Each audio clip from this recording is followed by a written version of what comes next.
Hi friends, എല്ലാവർക്കും പുതിയൊരു വീഡിയോയിലേക്ക് സ്വാഗതം. മഴയൊക്കെ എങ്ങനെയുണ്ട്? നമ്മുടെ ഇവിടെ നന്നായി മഴ പെയ്യുന്നുണ്ടെങ്കിലും നമ്മുടെ ചെടികളൊക്കെ കണ്ടോ, നല്ല ഉഷാറായിട്ട് തന്നെയാണ് നിൽക്കുന്നത്. റോസാ ചെടികളിലൊക്കെ നിറയെ പൂക്കളായിട്ട് തന്നെയാണ് കേട്ടോ നിൽക്കുന്നത്. നമ്മുടെ നാടൻ റോസാണ് ഈ കാണുന്നത്. ഇതിലിപ്പോൾ നിറയെ മുട്ടുകൾ വന്ന് പൂക്കൾ വിരിഞ്ഞ് തുടങ്ങിയിട്ടുണ്ട്. വീട്ടിൽ തന്നെ തയ്യാറാക്കുന്ന ജൈവവളങ്ങൾ മാറി മാറി കൊടുക്കുന്നത് കൊണ്ടാണ് കേട്ടോ ഇതുപോലെ ഈ ചെടികളൊക്കെ നിറയെ പൂക്കളായിട്ട് ഇപ്പോഴും നിൽക്കണത്. ഈ ഒരു ചെടിയിൽ തന്നെ ശ്രദ്ധിച്ചാൽ കാണാം, ഓരോ തണ്ടിൽ നിന്നും കുലയായിട്ടാണ് മുട്ടുകൾ വന്നിട്ടുള്ളത്. അതെല്ലാം വിരിയുമ്പോൾ നല്ല ഭംഗിയായിരിക്കും കാണാൻ. റോസിൽ പൂക്കൾ വിരിഞ്ഞ് നിൽക്കുന്നത് കണ്ടപ്പോൾ ഞാനിത് ജസ്റ്റ് പറഞ്ഞു എന്ന് മാത്രം. ഇന്നത്തെ നമ്മുടെ വീഡിയോ റോസിനെ കുറിച്ചല്ല, നമ്മുടെ വീട്ടിലുള്ള ഇലച്ചെടികളെ കുറിച്ചാണ്. പലതരത്തിലുള്ള പല നിറത്തിലുള്ള ഇലച്ചെടികൾ നമ്മുടെ വീട്ടിലുണ്ട്. അപ്പോൾ അതിനെയൊക്കെ പരിചയപ്പെടുത്താൻ വേണ്ടിയിട്ടാണ് ഇന്നത്തെ ഈ വീഡിയോ.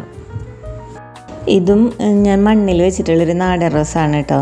അതിൽ കണ്ടോ ഒരുപാട് പൂക്കളുണ്ടായിട്ട് അതിൻ്റെ ഇതളുകളൊക്കെ കൊഴിഞ്ഞ് നിൽക്കുകയാണ്. ഓരോ തണ്ടിലും 10-15 പൂക്കളൊക്കെ ഉണ്ടായിട്ടുണ്ടായിരുന്നു. മഴ അടുപ്പിച്ച് പിടിച്ചപ്പോൾ അതിനെ പ്രൂൺ ചെയ്യാനൊന്നും പറ്റിയിട്ടില്ല. അപ്പോൾ പൂക്കളുടെ ഇതളുകളൊക്കെ കൊഴിഞ്ഞിങ്ങനെ നിൽക്കുകയാണത്. ഇതിൽ നിങ്ങൾക്ക് കണ്ടാലറിയാം, ഓരോ തണ്ടിലും നിറയെ പൂക്കളായിരുന്നു.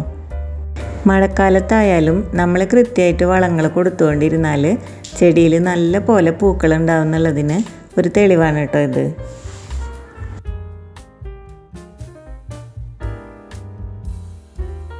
അതുപോലെ ചാരം ചെടികളിൽ പൂക്കൾ ഉണ്ടാവാനായിട്ട് എങ്ങനെയൊക്കെ ഉപയോഗിക്കാമെന്ന് ഞാനൊരു വീഡിയോ ചെയ്തിട്ടുണ്ടായിരുന്നു. അതിൽ ചാരിട്ട് കൊടുത്ത ഒരു ചെത്തിയുടെ ചെടിയാണ് ഇട്ടത്. വളരെ ചെറിയൊരു ചെടിയായിരുന്നു. അതിലിപ്പോൾ നിറയെ പൂക്കളായി. ഇന്ന് മഴയൊക്കെ ഒന്ന് കുറഞ്ഞ നേരത്തെ ഈ ചെടികളൊക്കെ എങ്ങനെയുണ്ടെന്ന് നോക്കിയപ്പോഴാണ് ഞാൻ ഈ പൂക്കളൊക്കെ കണ്ടത്. ആദ്യത്തെ പൂക്കളാണ് ഇട്ടത്. ഇത് കണ്ടപ്പോൾ എനിക്ക് ഭയങ്കര സന്തോഷമായി. അത് നിങ്ങൾക്കും കൂടി കാണിച്ചു തരാമെന്ന് തോന്നി. ചെടികൾ നന്നായി വളരാനും നിറയെ പൂക്കൾ ഉണ്ടാവാനും സഹായിക്കുന്ന ജൈവവളങ്ങൾ തയ്യാറാക്കുന്ന കുറേ വീഡിയോകൾ ഞാൻ ചാനലിൽ ഇട്ടിട്ടുണ്ട്. എൻ്റെ ചാനൽ ആദ്യമായിട്ട് കാണുന്നവരുണ്ടെങ്കിൽ അതെല്ലാം ഒന്ന് കാണാൻ ശ്രമിക്കണം. തീർച്ചയായും നിങ്ങൾക്ക് ഉപകാരപ്പെടും. കഴിഞ്ഞ വീഡിയോയിൽ ഞാൻ എൻ്റെ കാശിത്തുമ്പ ചെടികൾ കാണിച്ചിരുന്നു. അതിൽ 2-3 കളറുകളൊക്കെ കാണിച്ചിട്ടുണ്ടായിരുന്നു. ഇപ്പോൾ അതാ പുതിയൊരു കളറും കൂടെ വിരിഞ്ഞു തുടങ്ങിയിട്ടുണ്ട് കേട്ടോ. ഞാൻ ആ വീഡിയോ ഇട്ടതിന് ശേഷമാണ് ഈ പൂക്കൾ വിരിഞ്ഞു തുടങ്ങിയത്. അപ്പോൾ അതും കൂടെ നിങ്ങൾക്കൊന്ന് കാണിച്ചു തരാമെന്ന് വിചാരിച്ചിട്ട് അതിൻ്റെ വീഡിയോ എടുത്താണ് ഇട്ടത്. പൂച്ചെടികൾ മാത്രമല്ല കേട്ടോ, എൻ്റെ ഗാർഡനിൽ ഇലച്ചെടികളും ഉണ്ട്. എനിക്ക് കിട്ടുന്ന എല്ലാ ഇലച്ചെടികളും ഞാൻ കളക്ട് ചെയ്ത് കൊണ്ടുവന്ന് നടാറുണ്ട്. സ്ഥലപരിമിതിയൊക്കെ ഉണ്ടെങ്കിലും ഞാൻ എല്ലാ ചെടികളും, എനിക്ക് കിട്ടുന്ന ഇലച്ചെടികളെല്ലാം തന്നെ ഞാൻ നടാൻ ശ്രമിക്കാറുണ്ട്. കുറേയൊക്കെ എനിക്ക് പിടിച്ച് കിട്ടിയിട്ടുണ്ട്. അതൊക്കെ നമുക്കൊന്ന് കണ്ടു നോക്കാം. നല്ല ഭംഗിയുള്ള കളർഫുൾ ലീവ്സുള്ള കോളിയസിൻ്റെ കുറച്ച് ചെടികളുണ്ട് കേട്ടോ എൻ്റെ കയ്യിൽ. അപ്പോൾ അതിനെയൊക്കെ നമുക്കൊന്ന് കാണാം. ആദ്യത്തേത് ഇതാണ്. ഇതിൽ പിങ്കും മെറൂണും പച്ചയും അങ്ങനെ ഒരു കോമ്പിനേഷനിൽ വരുന്ന ഇലകളാണ് കേട്ടോ ഇതിൽ. ഇതും അതുപോലെ തന്നെ, പക്ഷേ വളരെ ഡിഫറെൻ്റാണ്. ഇതിൽ ഗ്രീൻ കളറ് സൈഡിലായിട്ടാണ് വന്നിട്ടുള്ളത്. നല്ല ഭംഗിയുള്ളൊരു കളർ കോമ്പിനേഷനാണ് കേട്ടോ ഇതിൻ്റെ ഇലകളിൽ വരുന്നത്. ആദ്യം കണ്ട ചെടിയിൽ പിങ്ക് കളർ കുറവായിരുന്നു. ഇതിലാണെങ്കിൽ പിങ്ക് കളർ കൂടുതലാണ്. ഇതിൽ വന്നിട്ടുള്ള ഗ്രീൻ കളർ ഒരു ലൈറ്റ് ഗ്രീനാണ്. നമ്മൾ ആദ്യം കണ്ട ചെടിയിൽ ഒരു ഡാർക്ക് ഗ്രീൻ കളറായിരുന്നു വന്നിട്ടുണ്ടായിരുന്നത്. അപ്പോൾ അങ്ങനെയുള്ള ചെറിയ ഡിഫറൻസോട് കൂടിയിട്ട് നല്ല ഭംഗിയുള്ള ചെടികളാണ്. ഇതിൻ്റെ മറ്റൊരു വെറൈറ്റി ഉണ്ട് എൻ്റെ കയ്യിൽ, അതാണ് ഇത്. ഇതിലാണെങ്കിൽ അവിടെ ഇവിടെയൊക്കെ ആയിട്ട് ചെറിയ പിങ്ക് കളർ മാത്രമേ ഉള്ളൂ. ഇതിലൊരു വൈറ്റ് കളറും കൂടെ വരുന്നുണ്ട്. പിന്നെ ഗ്രീനും ഉണ്ട്, മെറൂണും കോമ്പിനേഷനിലാണ് ഇതിൻ്റെ ലീവ്സ് വരുന്നത്. ഇനി അടുത്തത് കണ്ടോ, ഇതിൻ്റെ ലീവ്സ് വരുന്നത് ഗ്രീനും മെറൂണും കലർന്നൊരു കളറിലാണ്. ഇതും കാണാനായിട്ട് നല്ല ഭംഗിയുള്ള ലീവ്സ് തന്നെയാണ്. ഇത് നല്ല ബുഷിയായിട്ട് വളരും. അങ്ങനെ നിൽക്കണത് കാണാൻ നല്ല ഭംഗിയാണ്. അതുപോലെ മണ്ണിലും വളർത്താം. മണ്ണിൽ ബോർഡറായിട്ടൊക്കെ ഇത് വെക്കാൻ പറ്റും. അതുപോലെ ചെടിച്ചട്ടിയിൽ വെച്ചാലും നല്ല രസമാണ് കാണാനായിട്ട്. ഇതിൻ്റെ പ്രൊപ്പഗേഷനും വളരെ ഈസിയാണ്. ഇതിൻ്റെ ഒരു ചെറിയ തണ്ട് മുറിച്ച് നട്ടാൽ തന്നെ പെട്ടെന്ന് അത് വളർന്നോളും. വേനൽക്കാലത്ത് ഇത് പെട്ടെന്ന് വാടിപ്പോകാൻ സാധ്യതയുള്ളതുകൊണ്ട് നമ്മളിത് 2 നേരം നനച്ചു കൊടുക്കണം. മഴക്കാലത്ത് മഴ കൊള്ളാതെ മാറ്റി വയ്ക്കുന്നതാണ് കൂടുതൽ നല്ലത്. ഞാനിതൊക്കെ ഇപ്പോൾ വീടിൻ്റെ റാലിയിലേക്ക് മാറ്റി വെച്ചിരിക്കുകയാണ് മഴ കൊള്ളാതിരിക്കാനായിട്ട്. മഴ കൊണ്ടാൽ പെട്ടെന്ന് ചീഞ്ഞു പോകാനും സാധ്യതയുണ്ട്. കോളിയസിൻ്റെ അപ്പോൾ ഈ 4 വെറൈറ്റിയാണ് കേട്ടോ എൻ്റെ കയ്യിലുള്ളത്. ഇനി നമുക്ക് സ്പൈഡർ പ്ലാന്റ് കാണാം. ഇത് ഞാൻ ഒരു ചട്ടിയിലാണ് വെച്ചിട്ടുള്ളത്. ഇതൊരു 2-3 പ്ലാന്റ്സ് ഒന്നിച്ച് ഒരു കടയിൽ വെച്ചിട്ടുള്ളതുകൊണ്ട് നല്ല ബുഷിയായിട്ടാണ് കേട്ടോ അത് നിൽക്കണത്. ഇത് കണ്ടില്ലേ, ഗ്രീനും വൈറ്റും കോമ്പിനേഷനിൽ വരുന്ന ഈ സ്പൈഡർ പ്ലാന്റ് മിക്ക ആളുകളും വീട്ടിൽ ഇൻഡോർ പ്ലാന്റ് ആയിട്ടൊക്കെ സെറ്റ് ചെയ്യാറുള്ളതാണ്. ഞാനിതിപ്പോൾ ഇൻഡോർ പ്ലാന്റ് ആയിട്ടല്ല, പുറത്ത് ഗാർഡനിൽ മറ്റ് ചെടികളുടെ കൂടെ തന്നെയാണ് കേട്ടോ വെച്ചിട്ടുള്ളത്. ഇതിന് പിന്നെ സൺലൈറ്റ് ഒന്നും അങ്ങനെ അത്ര പ്രശ്നമുള്ള ഒരു ചെടിയല്ല, എവിടെയായാലും നന്നായി വളർന്നോളും. ഇതിൻ്റെ സെൻറ്ററിൽ നിന്ന് ഇങ്ങനെ തണ്ടുകൾ വന്നിട്ട് ചെറിയ ചെറിയ തൈകൾ അറ്റത്തായിട്ട് ഉണ്ടായിട്ടുണ്ട്. അതുപോലെ പൂക്കളും ഉണ്ടായിട്ടുണ്ട് അതിൽ. ഈ ചെറിയ തൈകൾ നമുക്ക് മുറിച്ചെടുത്തിട്ട് ചട്ടിയിൽ നട്ടാൽ പുതിയ ചെടിയായിട്ട് വളർത്തിയെടുക്കാൻ പറ്റും. അതുപോലെ ഇതിൻ്റെ കടയ്ക്കൽ പുതിയ ചെടികളുണ്ടാവും, അത് പറിച്ചെടുത്തിട്ട് നമുക്ക് പുതിയ ചെടിയായിട്ട് വളർത്താനായിട്ട് സാധിക്കും. അങ്ങനെയാണ് കേട്ടോ ഇതിൻ്റെ പ്രൊപ്പഗേഷൻ നടത്തുന്നത്.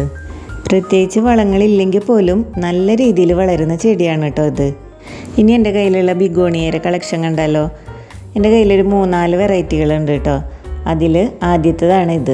വളരെ ബുഷിയായിട്ട് നിൽക്കുന്ന നല്ല ഭംഗിയുള്ളൊരു വെറൈറ്റിയാണ് കേട്ടോ ഇത്. ഒരു ലൈറ്റ് മെറൂൺ കളറിലാണ് ഇതിൻ്റെ ലീവ്സ് വരുന്നത്. ഇതിൻ്റെ പേരും കുറച്ച് ഡിഫറെൻ്റാണ് കേട്ടോ. ബിഗോണിയ മാർട്ടിൻസ് മിസ്റ്ററി എന്നാണ് ഇതിൻ്റെ പേര്. മെറൂണിലൊരു ആഷ് കളറും കൂടെ മിക്സ് ചെയ്തിട്ട് നല്ലൊരു വെറൈറ്റി കളറാണ് ഇതിൻ്റെ ലീവ്സിന്. അതാണ് കേട്ടോ ഇതിൻ്റെ ഭംഗി. പിന്നെ ഇതിൽ പൂക്കളും നിറയെ ഉണ്ടാവാറുണ്ട്. അടുത്ത ബിഗോണിയ ഇതാണ് കേട്ടോ, ഗ്രീൻ കളറിലുള്ള ലീവ്സുള്ള ബിഗോണിയ. ഇലകളുടെ അറ്റത്തൊരു ബ്ലാക്ക് ഷെയ്ഡും കൂടെ വരുന്നുണ്ട്. പിന്നെ നിങ്ങൾക്ക് ശ്രദ്ധിച്ചാൽ മനസ്സിലാവും ഇതിൻ്റെ ലീവ്സിനൊരു സ്റ്റാർ ഷേപ്പാണ്. അപ്പോൾ ഇതിനെ ബിഗോണിയ സ്റ്റാർ എന്നും വിളിക്കാറുണ്ട് കേട്ടോ. ഇതിൻ്റെ ശരിയായിട്ടുള്ള പേര് ബിഗോണിയ ഹെറാക്ലിഫോളിയ എന്നാണ്. ലീവ്സിന് സ്റ്റാർ ഷേപ്പ് ഉള്ളതുകൊണ്ട് നമ്മളിതിനെ കോമൺ ആയിട്ട് സ്റ്റാർ ബിഗോണിയ എന്നാണ് വിളിക്കാറുള്ളത്. ഇതും ചട്ടിയിൽ നമുക്ക് നല്ല ബുഷിയായിട്ട് വളർത്താൻ പറ്റും. ഇത് നമുക്ക് വേണമെങ്കിൽ ഹാങ്ങിങ് പ്ലാന്റ് ആയിട്ടും വളർത്താനായിട്ട് സാധിക്കും. നല്ല ഭംഗിയാണ് ഹാങ് ചെയ്തിട്ടാൽ ഇത് കാണാനായിട്ട്. അതുപോലെ ബിഗോണിയ പ്ലാന്റ്സ് എല്ലാം എടുത്ത് നോക്കിയാലും നമുക്ക് കാണാം വളരെ ഫ്ലഷി ആയിട്ടുള്ള തണ്ടുകളായിരിക്കും. പെട്ടെന്ന് മുറിഞ്ഞു പോകാനൊക്കെ ചാൻസ് ഉണ്ട്. അപ്പം നമ്മളത് ശ്രദ്ധിച്ച് വളർത്തണം. അതുപോലെ ഓവർ വാട്ടറിങ് ആയിക്കഴിഞ്ഞാൽ അത് ചീഞ്ഞു പോകാനും സാധ്യതയുണ്ട്. അപ്പോൾ ശ്രദ്ധിച്ച് വേണം വെള്ളമൊഴിച്ച് കൊടുക്കാൻ. ഇതാണ് എൻ്റെ കയ്യിലുള്ള 3ാമത്തെ ബിഗോണിയ വെറൈറ്റി. ഇതിൻ്റെ പേര് ബിഗോണിയ മാനോസ് എന്നാണ് കേട്ടോ വരുന്നത്. ഇത് നല്ല ഭംഗിയുള്ളൊരു ചെടി തന്നെയാണ്. ഇതിൻ്റെ ലീവ്സൊക്കെ വരുന്നത് കണ്ടോ, നല്ല റൗണ്ട് ഷേപ്പിൽ വന്നിട്ട് അതിൻ്റെ അറ്റത്തായിട്ട് ചെറിയൊരു പിങ്ക് ഷെയ്ഡും കൂടെ വരുന്നുണ്ട്. ഈ ചെടി നല്ല വലുപ്പത്തിലുണ്ടായിരുന്നു. ഇതിൽ കുറച്ച് വെള്ളം കൂടി പോയിട്ട് ഒരു സൈഡ് ചീഞ്ഞു പോയതാണ് കേട്ടോ. ഇത് ഞാൻ എന്നിട്ട് വേറൊരു ചട്ടിയിലേക്ക് ഇപ്പോൾ മാറ്റി വെച്ചിട്ടുള്ളതാണ്. ബിഗോണിയ പ്ലാന്റ്സിൻ്റെയും പ്രൊപ്പഗേഷൻ വളരെ ഈസിയാണ് കേട്ടോ. ഇത് തണ്ട് മുറിച്ച് നട്ടിട്ട് നമുക്ക് പുതിയ ചെടി ഉണ്ടാക്കിയെടുക്കാം. അതുപോലെ ചില ബിഗോണിയ പ്ലാന്റ്സിൽ ലീഫ് നടുന്നത് വഴിയും പ്രൊപ്പഗേഷൻ നടത്താൻ സാധിക്കും. ഇലകൾ മണ്ണിൽ നട്ടാലും അതിൽ നിന്നും പുതിയ മുകുളങ്ങൾ ഉണ്ടായി പുതിയ ചെടിയായിട്ട് വളരും. ഇതും ബിഗോണിയയിൽ തന്നെ വരുന്നൊരു പ്രത്യേക വെറൈറ്റിയാണ്. ഇതിൻ്റെ പേര് വരുന്നത് ബിഗോണിയ ആർട്ട് ഹോഡ്സ് എന്നാണ് കേട്ടോ. ഇതിൻ്റെ ഇലകളുടെ പ്രത്യേകത അതൊരു ഗ്രീനിഷ് ബ്ലാക്ക് കളറിലാണ് വരുന്നത്. ചെറിയ ഇലകൾക്കൊക്കെ ഒരു റെഡിഷ് ബ്ലാക്ക് കളറാണ്, പക്ഷെ അത് വളർന്നു വരുമ്പോൾ ഒരു ഗ്രീനിഷ് ബ്ലാക്ക് കളറിലേക്കായിട്ട് മാറുന്നു. വളരെ ഹെയറി ആയിട്ടുള്ളതും ഫ്ലഷി ആയിട്ടുള്ളതുമായ തണ്ടുകളാണ് അതിനുള്ളത്. ഇത് നമുക്ക് ഹാങ്ങിങ് പ്ലാന്റ് ആയിട്ടും വളർത്താം. ഇത് സാധാരണയായിട്ട് മിക്ക വീടുകളിലും കാണുന്നൊരു ബിഗോണിയ പ്ലാന്റ് ആണ് കേട്ടോ. ഇതിൻ്റെ പേര് ബിഗോണിയ ബേബി ഗ്രാൻഡ് എന്നാണ്. നല്ല ഒരു മെറൂൺ കളറിലുള്ള വളരെ ഷൈനി ആയിട്ടുള്ള ലീവ്സാണ്. പിങ്ക് കളറിലുള്ള പൂക്കളും കാണാറുണ്ട്. ഇതിൻ്റെ ഇലകൾ വരുന്നത് നല്ല വലുപ്പത്തിലാണ്. അപ്പോൾ ഇതൊരു ബുഷിയായിട്ടൊക്കെ വളർത്താണെങ്കിൽ നല്ല ഭംഗിയായിരിക്കും കാണാൻ. അടുത്തതൊരു ഗ്രീനിഷ് പർപ്പിൾ കളറിലുള്ള ലീവ്സ് വരുന്ന നല്ല ഭംഗിയുള്ളൊരു ഇലച്ചെടിയാണ് കേട്ടോ. ഇതിനെ ലിറ്റിൽ ജംഗിൾ എന്നൊക്കെയാണ് സാധാരണയായിട്ട് വിളിക്കാറുള്ളത്. അതുപോലെ പർപ്പിൾ കളറിൽ വരുന്നതുകൊണ്ട് പർപ്പിൾ വാഫിൾ എന്നും ഇതിനെ വിളിക്കാറുണ്ട്. ഇത് ചട്ടിയിൽ വെച്ച് താഴെ വളർത്തിയാലും ഹാങ്ങിങ് പ്ലാന്റ് ആയി വളർത്തിയാലും നല്ല ഭംഗിയാണ് കാണാൻ. ഈ പ്ലാന്റ് പെഡിലാന്തസിൻ്റെ വേരിഗേറ്റഡ് ലീവ്സായിട്ട് വരുന്ന നല്ല ഭംഗിയുള്ളൊരു ചെടിയാണ് കേട്ടോ. വേരിഗേറ്റഡ് ആയിട്ടുള്ള ഈ ലീവ്സാണ് അതിൻ്റെ ഭംഗി. ബുഷിയായിട്ട് വളർത്തിയാൽ നല്ല രസമായിരിക്കും കാണാൻ. ഈ ചെടിയുടെ കൂടെ തന്നെ പിടിപ്പിക്കാനായിട്ട് ഈ ചട്ടിയിൽ വെച്ചതാണ് കേട്ടോ ഈ കാണുന്ന ഒരു ചെടിയും കൂടെ. ജസ്റ്റീഷ്യ എന്നാണ് അതിൻ്റെ പേര് വരുന്നത്. രണ്ടും വെരിഗേറ്റഡ് ലീവ്സ് തന്നെയാണ്. കാണുമ്പോൾ ഒരുപോലെ തോന്നും, പക്ഷെ രണ്ടും രണ്ട് ചെടിയാണ് കേട്ടോ. ബോർഡർ പ്ലാന്റ് ആയിട്ടൊക്കെ വെച്ചാൽ നല്ല ഭംഗി ഉണ്ടാവുന്ന വെരിഗേറ്റഡ് ലീവ്സ് ഉള്ള ഒരു ചെടിയാണ് കേട്ടോ ഇത്. ഇതിനെ വൈറ്റ് കാർപ്പറ്റ് പ്ലാന്റ് അതുപോലെ സ്നോബോൾ എന്നൊക്കെ വിളിക്കാറുണ്ട്. പെട്ടെന്ന് ബുഷിയായിട്ട് വളർന്നു കിട്ടുന്ന ഒരു ചെടിയും കൂടിയാണ് കേട്ടോ ഇത്. പച്ചയിൽ നല്ല ഗോൾഡൻ ഡോട്ട്സ് വരുന്ന നല്ല ഭംഗിയുള്ള ഇലകളാണ് ഇതിന്. ഇതിൻ്റെ പേര് ഗോൾഡ് ഡസ്റ്റ് ഡ്രസീന എന്നാണ് കേട്ടോ. അതുപോലെ ഡ്രസീന ഫ്ലോറിഡ ബ്യൂട്ടി എന്നും ഇതിനെ വിളിക്കാറുണ്ട്. ബുഷിയായിട്ട് വളരുന്ന ഗാർഡൻ പ്ലാന്റ് ആയിട്ടും ഹാങ്ങിങ് പ്ലാന്റ് ആയിട്ടും നമുക്ക് വളർത്താൻ പറ്റുന്ന നല്ലൊരു ചെടിയാണ് ഇത്. നല്ല പച്ച പിടിച്ച് നിൽക്കുന്ന ലീവ്സാണ് കേട്ടോ ഇതിൻ്റെ. ഇതിപ്പോൾ ഞാൻ സൈഡിൽ വെച്ചിട്ടുള്ളതുകൊണ്ടേ വണ്ടികളൊക്കെ പോകുമ്പോൾ ചെളി തെറിച്ചിട്ടാണ് ഈ ഒരു കളറിൽ നിൽക്കുന്നത്. കൊച്ചിയ സമ്മർ പ്ലാന്റ് എന്ന് വിളിക്കുന്ന ചെടിയാണ് കേട്ടോ അത്. പർപ്പിൾ കളറിൽ ചെറിയ ലീവ്സുള്ള ഈ ചെടി കാണാൻ എന്ത് ഭംഗിയാന്ന് നോക്കി. നല്ല ബുഷിയായിട്ട് വളരുന്നൊരു ചെടിയാണ് കേട്ടോ ഇത്. ഇതിൻ്റെ ഈ ഷേപ്പ് ടങ്ങിൻ്റെ ഒരു ഷേപ്പ് ഈ ലീവ്സിനുള്ളതുകൊണ്ടാണെന്ന് തോന്നുന്നു. ഇതിനെ ഡ്രാഗൺസ് ടങ് എന്നാണ് കേട്ടോ വിളിക്കുന്നത്. ഇത് സാധാരണയായിട്ട് എല്ലാവരും ഹാങ്ങിങ് പ്ലാന്റ് ആയിട്ടാണ് കൂടുതലും വളർത്താറുള്ളത്. പക്ഷേ എനിക്കിവിടെ ഹാങ് ചെയ്യാനുള്ള ഒരു സൗകര്യം ഇല്ലാത്തതുകൊണ്ട് ഞാനത് ചട്ടിയിൽ തന്നെയാണ് വളർത്തിയിട്ടുള്ളത്. ചട്ടിയിൽ ഇങ്ങനെ നല്ല ബുഷിയായിട്ട് വളർത്തിയാലും നല്ല ഭംഗി തന്നെയാണ് കേട്ടോ ഇത് കാണാൻ. ഈ ചെടി അൾട്ടർനാന്തരയുടെ ഒരു റെഡ് കളറിൽ വരുന്ന ചെടിയാണ് കേട്ടോ. ഇതിനെ ലിറ്റിൽ റൂബി എന്നും പറയാറുണ്ട്. ഇത് സാധാരണയായിട്ട് മിക്ക വീടുകളിലും കാണാറുണ്ട്.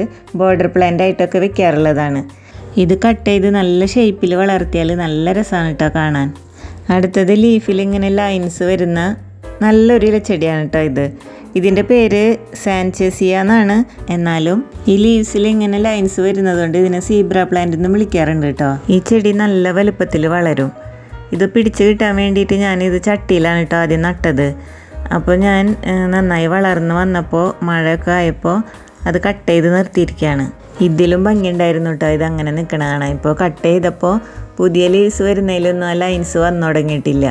കുറച്ചും കൂടെ ലീവ്സിന് ഒരു മൂപ്പെത്തുമ്പോഴാണ് ലൈൻസ് വരുന്നത്.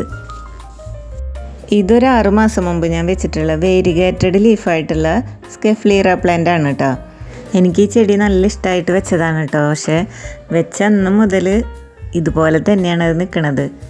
വേരൊക്കെ പിടിച്ചിട്ടുണ്ടെന്ന് തോന്നുന്നു. ചിലപ്പോൾ ശരിയായിട്ട് വരുമായിരിക്കും. അപ്പോൾ ഫ്രണ്ട്സ്, ഇത്രയൊക്കെയാണ് എൻ്റെ കയ്യിലുള്ള ഇലച്ചെടികൾ. ഇനിയും ചെറിയ ചെറിയ കുറച്ച് ചെടികളൊക്കെ ഉണ്ട്. പക്ഷേ വീഡിയോ വല്ലാതെ ലെങ്തായി പോകുന്നതുകൊണ്ട് ഞാൻ ഇത്രേ കാണിക്കണുള്ളൂ കേട്ടോ. ഇന്നത്തെ ഈ വീഡിയോ എല്ലാവർക്കും ഇഷ്ടമാവുമെന്ന് കരുതുന്നു. വീഡിയോ ഇഷ്ടമായാൽ ചാനൽ സബ്സ്ക്രൈബ് ചെയ്യാൻ മറക്കരുത്. നിങ്ങളുടെ അഭിപ്രായങ്ങളെല്ലാം കമൻറ്റിലൂടെ എന്നെ അറിയിക്കാനും മറക്കരുത്. പുതിയ വിശേഷങ്ങളുമായി മറ്റൊരു വീഡിയോയിൽ നമുക്ക് ഇനിയും കാണാം.